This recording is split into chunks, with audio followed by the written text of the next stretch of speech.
Bonjour, je vous fais un tutoriel pour vous présenter la plateforme de création de projets d'Ambience et aussi pour vous montrer la meilleure marche à suivre pour créer vos mock-ups dans Photoshop selon moi, donc pour que vous ayez le moins de problèmes possible. Donc d'abord, je vais juste vous montrer les projets de de certaines étudiantes pour vous amener à réfléchir sur la façon dont vous voudriez présenter vos projets sur la plateforme Behance. Donc, on va regarder comment Stéphanie le fait, Tatiana ainsi que Marie. Donc, les trois ont utilisé des façons différentes de présenter leur projet, mais elles ont toutes une recette qu'elles ont gardée qui revient de projet en projet. Donc, c'est à ça que je veux vous amener à réfléchir. Donc, Stéphanie, par exemple, si je prends un de ses projets, ici un projet de pictogramme pour le biodôme, ça commence toujours par une photo qui présente son projet. Ensuite, elle a l'explication de son projet dans un deuxième temps, suivi du reste des visuels dans le bas. Puis Stéphanie, en fait, la façon qu'elle a utilisée pour présenter ses projets, c'est de la typographie, mais qui est une image. Donc, elle a pas... Dans Behance, vous avez l'option d'inscrire vous-même du texte, mais Stéphanie, elle a importé une image, ce qui fait que quand je clique dessus, je me rends compte ici que c'est un fichier JPEG, puis je peux pas sélectionner le texte. Donc, c'est un fichier image qu'elle utilise dans tous ses projets, puis elle a la même recette visuelle là, au niveau de la typographie. Donc, c'est toujours type de projet, secteur d'activité. Si je vais voir Tatiana, c'est similaire aussi. Donc, elle aussi, elle a toujours une image en premier. Donc, ça ici, c'était son image de marque. Elle a aussi ensuite le fichier image qui explique son projet. En fait, de faire ça, c'est que ça vous permet de vous-même de faire une mise en page qui est appropriée là, pour votre texte, alors que directement dans Behance, vous avez moins d'options. Donc, vous avez 12 typographies qui sont mises à votre disposition, alors qu'ici, vous pouvez prendre ce que vous voulez. Donc, elle a une recette similaire à Stéphanie. Tatiana, par contre, quand on clique sur les images, on se rend compte que c'est une seule et même image. Donc, Tatiana a importé une seule image, alors que si je retourne voir le projet de Stéphanie, qui me semble être une seule image ici comme ça, mais quand on clique, ce sont tous des images séparées. Donc, je vous dirais que ce serait peut-être idéal d'importer des images qui vont être différentes au lieu d'importer une très grande image, par exemple, comme Tatiana le fait ici, parce que ça peut faire en sorte, que votre image va être très lourde, étant donné qu'elle est très grande. Puis aussi, ça fait en sorte que votre public devra aussi utiliser la barre de défilement. Donc, ce qui est peut-être pas nécessairement désagréable sur un cellulaire, mais sur un ordinateur, on doit cliquer à droite. Donc, c'est à penser, là, mais la plupart des studios, des agences utilisent des images séparées. Et Marie, quant à elle, elle a utilisé la typographie directement dans Behance. Donc, l'option d'aller elle-même inscrire son texte directement dans Behance. Donc, ici, elle a mis du texte. Ensuite, elle a mis une image. Ensuite, elle a remis du texte ici pour expliquer son projet. Et puis, elle a remis des images. Donc, d'aller mettre du texte aussi directement dans Behance, ça fait en sorte que le texte est codé finalement, donc vous n'aurez jamais de problème de netteté de votre texte. Alors que quand vous importez des images, vous devez vous assurer vraiment d'une grande qualité pour le fichier image, sans quoi le texte, les caractères typographiques pourraient être un peu flous, puis ça, on veut pas ça. Donc, c'est deux options qui se valent les deux, donc à vous de prendre ça en considération avant de créer vos projets et vos mock-ups. Puis si on regarde par exemple ici, j'ai deux exemples d'agences à Montréal, LG2 sur Behance et la Maison W. Puis LG2, pour sa part, utilise toujours la même recette qui est de mettre à même la plateforme Behance le texte. Donc ici, on voit que le texte est sélectionnable. Donc ça fait en sorte que eux, ils ont tapé directement dans Behance. Alors que du côté de la maison W ici, si je clique sur un projet, on voit, bon, il y a une image d'abord, un peu comme Stéphanie Tassiana, puis ensuite ici, on voit qu'il y a une mise en page qu'on ne pourrait pas faire avec Behance de texte, donc c'est une image de texte. Donc quand je clique ici, donc tout ça, ça a été organisé avant d'être importé dans Behance. Donc voilà, c'est deux agences super connues, puis ont deux façons de faire différentes, donc à vous de déterminer ce que vous voulez montrer comme visuel. C'est sûr que ça vous permet là, après d'aller travailler la typographie en fonction des visuels que vous montrez aussi. Si vous allez faire des fichiers images comme ça ici. Donc voilà pour ça. Maintenant, je vais vous montrer dans Photoshop quelle est selon moi la meilleure façon de travailler. Donc je me suis amusée un peu avec un visuel que j'ai fait pour mon frère qui a une compagnie de peintres en bâtiment, donc qui s'appelle Multipeintre. Donc j'ai déjà fait son logo et plusieurs applications pour lui. Donc je me suis amusée à créer ce qui pourrait être le projet Behance de ça ici. Donc je vais vous inviter à travailler avec des plans de travail dans Photoshop. C'est un peu, je ne sais pas si vous utilisez déjà cette fonction-là, c'est un peu la même façon de faire que dans Illustrator avec les plans de travail. Donc, ici, vous voyez le visuel que j'ai créé pour faire le projet Behance. Puis, dans mon fichier Photoshop, j'ai plusieurs plans de travail qui sont distincts ici. Donc, je vais aller vous montrer comment les utiliser. Ce qui va être important, en fait, c'est de créer vos mock-ups d'abord. Donc, j'ai créé, moi, des mock-ups séparément ici. Donc, ça, c'est mes fichiers mock-up, puis c'est souvent très lourd, des fichiers mock-up, comme on sait. Donc, ce qui va être important, c'est d'aller les travailler individuellement d'abord. Puis ensuite, vous allez seulement les importer et les lier dans votre fichier global qui contiendra tous vos plans de travail. Donc ça va faire en sorte que votre fichier sera vraiment pas lourd. En ce moment, ce fichier-là est de 67 MB. Alors que si je regarde mes mock-ups ici, donc j'ai 17 MB, 223 MB, 121 MB, donc c'est des fichiers très lourds, 292 ici. Donc selon les fichiers que vous allez downloader, ça se pourrait qu'il y en ait des très très lourds et on ne veut pas aller mettre tous ces calques-là dans un seul et même fichier. Donc très important d'aller lier à ce moment-là vos différents mock-ups. Donc ça, c'est mon fichier à moi. Ici à droite, vous voyez chaque plan de travail ici. Donc ici, c'est mon plan de travail du logo, mon plan de travail de la présentation avec le texte, le plan de travail des cartes d'affaires. Donc je les ai tous bien nommés, plan de travail du GIF.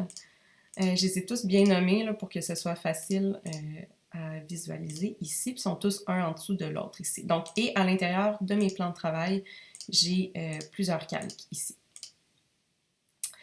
Donc, je vais vous montrer comment créer tout ça. Donc, si je me crée un nouveau fichier, ici, allez dans les paramètres prédéfinis web, puis utiliser les paramètres web grands, donc 1920 par 1080 pixels. Donc ça, ce serait mon conseil à moi, d'y aller avec cette grandeur-là minimalement, parce que c'est une grandeur qui va occuper tout l'écran. Behance, pour leur part, suggère 1400 pixels minimum. Puis aussi, vous pourrez également, si vous voulez incorporer le texte directement dans des fichiers images, utiliser une grandeur qui est un petit peu plus de meilleure qualité pour vous assurer que le texte va être vraiment net. À ce moment-là, je vous suggérerais d'utiliser la largeur ici du paramètre prédéfini de MacBook Pro 15 pouces Retina qui est de 2880 pixels de largeur. Mais sinon, je vous conseillerais 1920 par 1080, donc de ne pas nécessairement faire toutes vos images très très grandes parce que ça pourrait aussi causer un chargement qui serait plus lent si vous avez beaucoup d'images de trop grande qualité.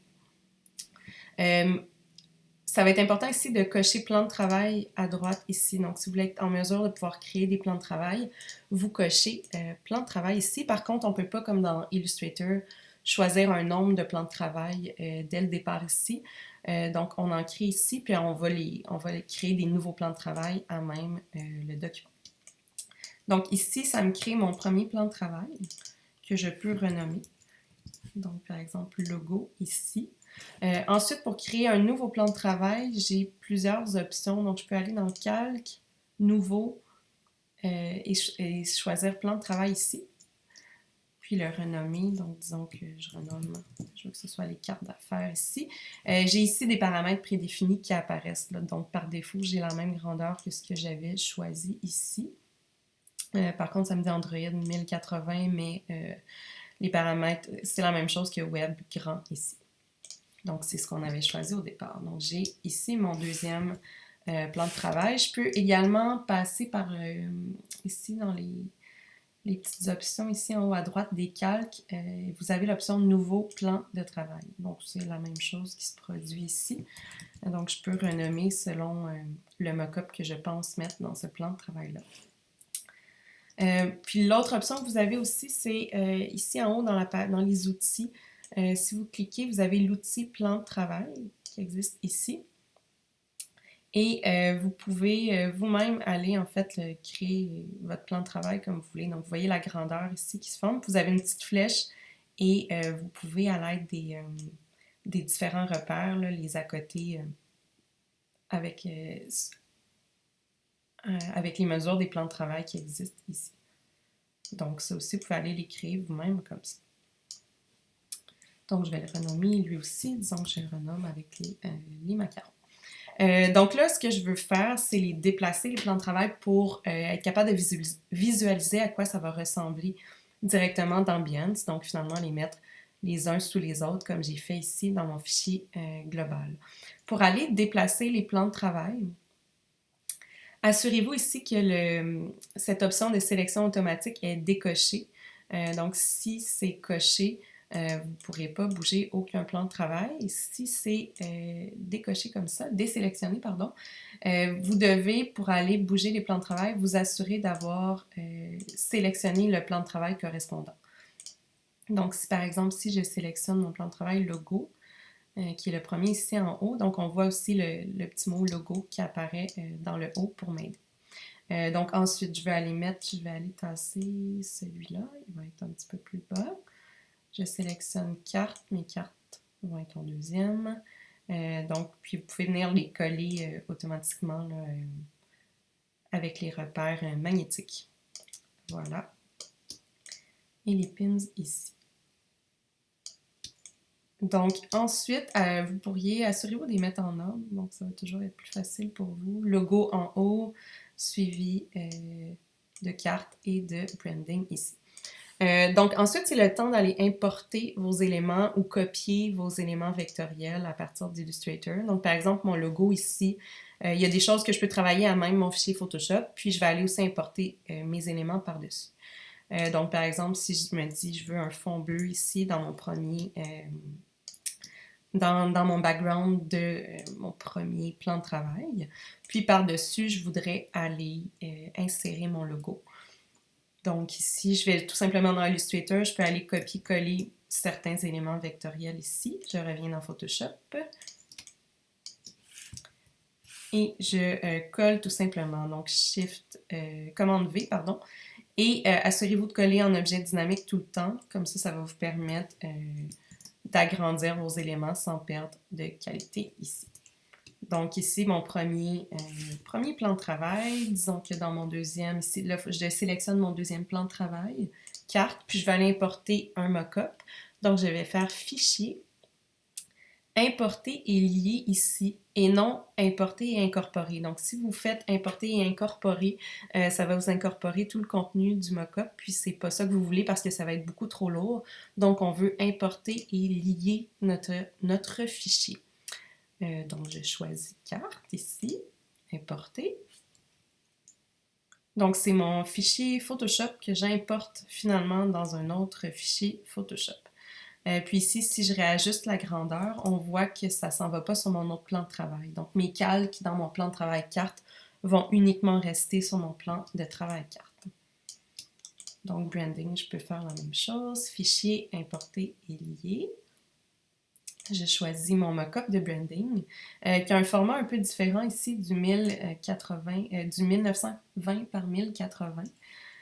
Donc à ce moment-là, je peux décider d'aller tout simplement modifier la grandeur de mon plan de travail ici.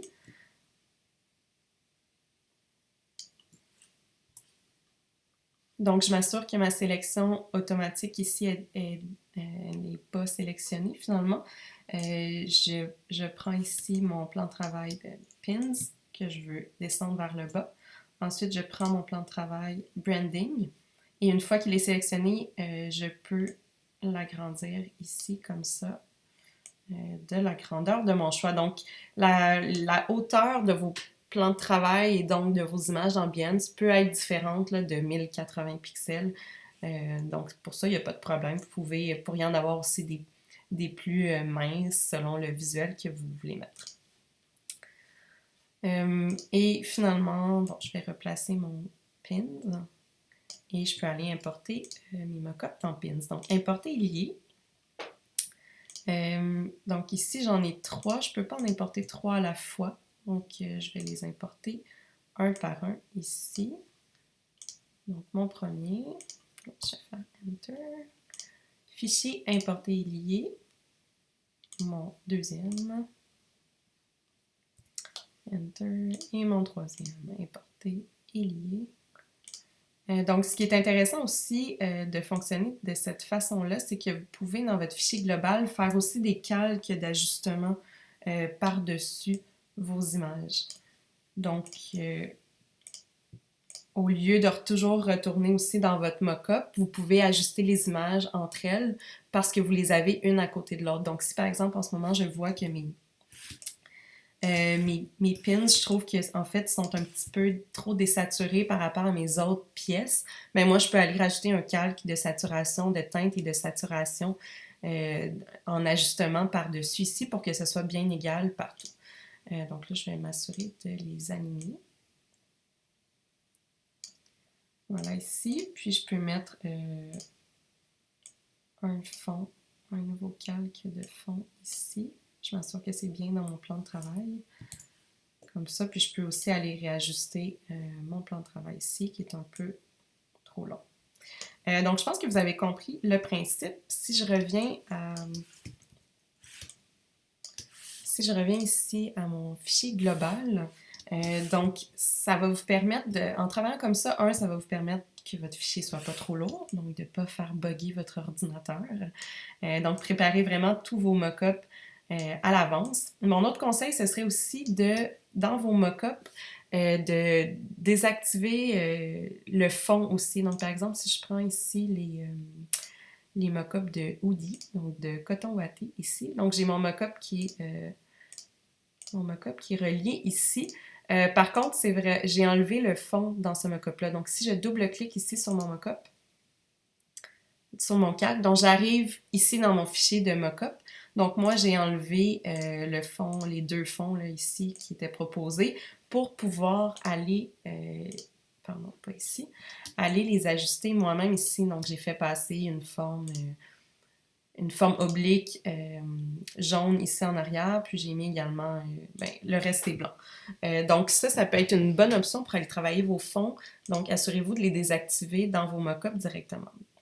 Ce qui est le fun aussi, c'est qu'en double-cliquant sur vos mock-ups, comme je viens de le faire, si vous allez faire un ajustement ici, donc si, par exemple, j'ai rajouté le fond, si j'enregistre, pomme S, commande S, et je reviens ici, donc on voit que mon fond s'est tout de suite ajusté. Donc c'est facile d'aller faire des ajustements à vos mock-ups en double-cliquant dessus aussi très facilement. Donc là, je vais enlever ce fond et rétablir ce que j'avais. Puis, ce qui est le fun aussi avec les plans de travail un sous l'autre, c'est que ça vous permet, par exemple, avec cette forme-là que j'ai mis ici, ça vous permet d'être certain que ça arrive au bon endroit aussi. entre vos images. Donc ici, j'ai tout simplement recopié la même forme de plan de travail en plan de travail. Donc, si on regarde, elle est assez grosse, là. En fait, donc c'est cette forme-là qui est recopiée à la même place dans mon autre calque, dans Dessous. Donc, elles doivent être dans les deux calques pour apparaître. Puis comme avec les repères magnétiques, elles vont s'aligner ensemble facilement. Donc, voilà pour ça. Une fois que vous êtes satisfait avec votre mock-up, vous pouvez exporter tous vos fichiers. Tous vos plans de travail, en fait, en fichier JPEG ou PNG. Donc, cette option se trouve ici quand vous faites Fichier, Exportation et Plan de travail vers Fichier. Donc, si je clique sur ça ici, vous pouvez choisir la destination. Vous avez le préfixe du nom de fichier, puis à ce préfixe-là va s'ajouter chacun de vos plans de travail. Donc, le nom que vous avez, la nomenclature que vous avez donnée ici à droite à vos plans de travail va s'ajouter ici au nom du fichier.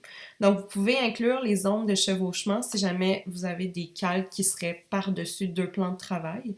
Mais sinon, vous pouvez sélectionner uniquement le contenu du plan de travail. Vous pouvez aussi sélectionner exporter les plans de travail sélectionnés ou tous. Donc, si vous enlevez cette fonction-là, ça va exporter tous vos plans de travail. Et en type de fichier, vous avez plusieurs choix. Pour Behance, ce sera JPEG. Donc, c'est le format qui est recommandé. Sinon, choisissez PNG 24. J'ai fait des tests avec les deux, puis la qualité était vraiment similaire. Je voyais aucune différence. Donc, JPEG ou PNG. Et si vous prenez JPEG, assurez-vous que la qualité est la plus grande. Donc, de mettre ça à 12. Et une fois que vous allez faire exécuter, je ne le ferai pas maintenant là, parce que ça prend un petit peu de temps en Photoshop pour exécuter l'exportation de chaque plan de travail parce que c'est aussi en lien avec tous les fichiers de mock-up liés. Donc, ça prend un bon moment. Puis, une fois que vous faites ça, ça vous amène, ça vous donne toutes vos images ici, JPEG, qui sont dans un dossier comme ça ici. Donc, j'ai chacun de mes plans de travail qui a été exporté. Dernière chose avant qu'on passe à la plateforme sur Behance, c'est si vous comptez faire un fichier texte, de mettre votre texte finalement, dans un fichier image, donc de ne pas faire votre texte à même Behance. Donc, il n'y a pas de problème, vous pouvez le faire, vous pourriez aussi le faire directement dans Photoshop. La qualité va être bonne aussi, donc c'est pas obligé d'être un fichier Illustrator parce que de toute façon, on finit par exporter en JPEG. Par contre, ce que je vous conseillerais, j'ai fait des tests. Ce serait, comme je disais, je l'ai mentionné au début, ça serait d'utiliser une grandeur de plan de travail qui va être à peu près de la grandeur de l'écran Retina. Donc, c'était 2880 pixels de large. Donc, je me suis créé un autre plan de travail ici à côté. Présentation x2.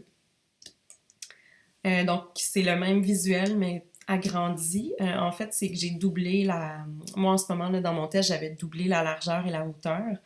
Donc, je pense que je suis en 3000 quelques pixels de large. Mais ça reste que ça ne me donne pas un fichier qui est si lourd que ça. Puis, ma typographie, elle est très claire dans la plateforme Behance. Donc, si je vous montre ça ici... mon premier JPEG pesait 507 KO et le deuxième 1,5 MB. Donc, Behance recommande que chaque fichier image soit plus faible plus petit que 5 MB. Donc, à 1,5 MB, je suis encore très correct ici. Oups. Donc, j'ai mes deux fichiers images ici, puis on voit qu'avec la deuxième, je vais avoir une qualité supérieure. Donc, si vous faites votre texte en fichier image, assurez-vous de mettre la grandeur plus grande que 1920 pixels finalement. Donc, je vais aller dans Behance pour vous montrer comment l'éditeur de projet fonctionne. Donc, ici dans Behance, pour accéder à votre profil, soit que vous cliquez sur votre image de profil, soit que vous cliquez sur Behance Profile ici. Donc, si je clique dans ça ici, vous arrivez donc à votre profil. Idéalement, vous avez inséré une image de profil ici, ainsi qu'une bannière. Donc, si vous pouvez regarder les autres étudiants, ce que ça donne leur image. Donc, Marie ici, elle avait mis son logo. LG2, leur logo avec une texture en haut. Donc, voilà. Ici, vous arrivez tout de suite dans Work et vous pouvez faire Create a Project. Donc, vous faites le petit plus. Vous pouvez l'enregistrer aussi comme brouillon, donc pas nécessairement le publier tout de suite. Donc, moi, j'avais fait le test ici. Donc, je vais le refaire avec vous. Une fois que vous faites créer projet, c'est vraiment très, très simple comme plateforme. Donc, vous pouvez importer des images. Donc, ça, c'est nos fichiers JPEG ou PNG. Du texte, donc ça, c'est si vous voulez taper vous-même le texte dans Behance, ça va être ici qu'on va le faire. Et donc, vous avez aussi plusieurs options là, qui apparaissent ici. Vous avez une douzaine de polices que vous pouvez choisir. Donc, certains interlignages ici, en gras, en italique. Donc, voilà. Et vous avez aussi des alignements ici que vous pouvez choisir, à gauche, centré ou à droite. Donc, ça, c'est pour le texte. Voilà. Ensuite, vous avez le choix aussi d'importer plusieurs photos à la fois. Photogrid, je vous montrerai un test tantôt. Puis vous avez également l'option d'importer, si vous voulez importer votre GIF animé, ça va être dans vidéo et audio qu'on va le faire ici. Donc si je clique sur image, vous avez, ces mêmes options-là sont ici à droite. Là. Ce sont les 6 options ici. Donc image, et j'arrive dans mon dossier d'images JPEG, je peux toutes les choisir. Je peux toutes les choisir ici, puis les ouvrir, et elles vont toutes s'uploader assez rapidement sur la plateforme. Voilà ici. Donc ensuite, ce que je veux faire, c'est les réorganiser, parce que là, elles ne sont pas dans le bon ordre. Donc je peux ici cliquer sur le petit crayon, et je fais Reorder Project, donc réorganiser. Et ici, donc, je peux aller en choisissant, je prends les petites lignes qui sont à gauche, puis je les réorganise une par-dessus l'autre. Donc, je vais essayer de les mettre dans l'ordre que j'avais choisi. Le texte en haut ici. Et ça, c'était en bas. Et ça, c'était ici. Donc, voilà. Save New Order. Ensuite, vous avez l'option ici de donner à l'image un peu d'espace. Donc, si je clique là-dessus, chaque image pourrait être un petit peu plus petite, puis lui donner un cadre blanc ici en arrière.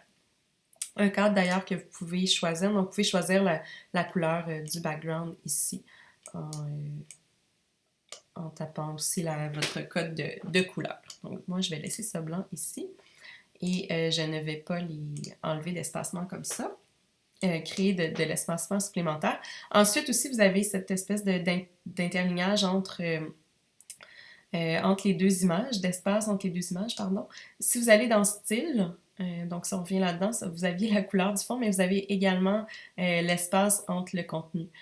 Donc, vous pouvez aller jusqu'à 150 pixels. Donc, moi, je vais l'enlever, mais vous pourriez décider de le garder. Donc, ça fait en sorte que toutes mes images sont venues ici se coller. Donc, ici aussi, on voit que ça arrive bien aussi la ligne oblique entre mes deux images. Donc, je pourrais aussi décider à la fin du projet de rajouter du texte ici en bas. Donc, par exemple, souvent on voit à la fin des projets Behance, merci, thank you. Puis je pourrais dire aussi visiter le site web ici, point. Puis je pourrais sélectionner mon ici, puis mettre un lien ici, HTTP. Donc, ce serait cliquable aussi pour les gens pour aller voir ce lien. Donc là, je vais faire cancel ici. Et vous pouvez, edit. Oups. On ne voit pas, c'est dans le bas de mon écran. Voilà, donc je pourrais aller centrer le tout ici. Donc, faites attention quand vous mettez de la typographie directement dans Behance. Là, je suis en 20 points. Donc ici, ça m'apparaît pas très gros sur mon grand écran, mais faites des tests. Donc ça ressemble à quoi, par exemple, sur l'application Behance sur votre cellulaire, parce qu'il y a une 20 points, ça va être très gros. Donc faites attention aussi à la grandeur que vous utilisez, puis allez voir sur plusieurs plateformes allez visualiser votre projet sur plusieurs plateformes. La dernière chose dont je voulais vous parler, c'est le GIF animé. Donc moi, dans Photoshop, ici, je m'étais mis un plan de travail pour faire un GIF. Par contre, si vous essayez donc je voulais faire je voulais faire passer la typographie de gauche à droite ici en GIF.